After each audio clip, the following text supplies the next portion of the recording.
Ողջույն, Reopen-ի եթերում ամփոփում ենք նոյեմբերի 26-ը։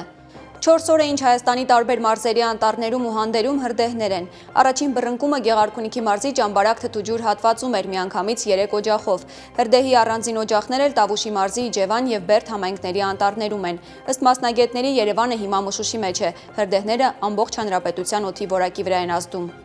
Ազգային ժողովում կայացել են Հայաստան խմբակցության նախաձեռնած խորհրդարանական լսումները նվիրված Հայաստանում քաղբանտարկյալների խնդրին։ Ի նշան բողոքի կառավարության անդամների համար նախատեսված սեղաններին տեղադրվել են քաղբանտարկյալ համարվող անձանց լուսանկարները։ Երբ զեկույցը չունի զեկույցի իրավական կարգավիճակ, այս միտքն է իր հայտարարության մեջ շեշտել Պաշտպանության նախկին նախարար Դավիթ Տոնոյանը, նկատի ունենալով 44-օրյա պատերազմի հանգամանքներն ուսումնասիրող ժամանակավոր հանձնաժողովի ազգային ժողովի արխիվ ուղարկված զեկույցը։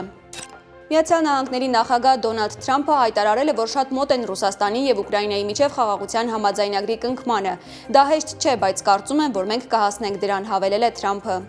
Թրամփը Սպիտակ տանը մասնակցել է Գոհաբանության օրվա ավանդական արարողությանը, ներում շնորհելով Գոբլ եւ Ուոդլ անունով հնդկահավերին։ Նախագահը նաեւ հայտնել է նախորդ տարվա թռչունների Փիչի եւ Բլոսոմի համաներման մասին, այդպիսով կանխելով նրանց մորթը եւ նշելով, որ սա նրանց հաջողության օրն է։ Այսօրվա նորություններին ավելի մանրամասն կարող եք ծանոթանալ հետևելով մեր լրատվական թողարկումներին։ Ես Մերի Դանիելյանն եմ։ Ցտեսություն։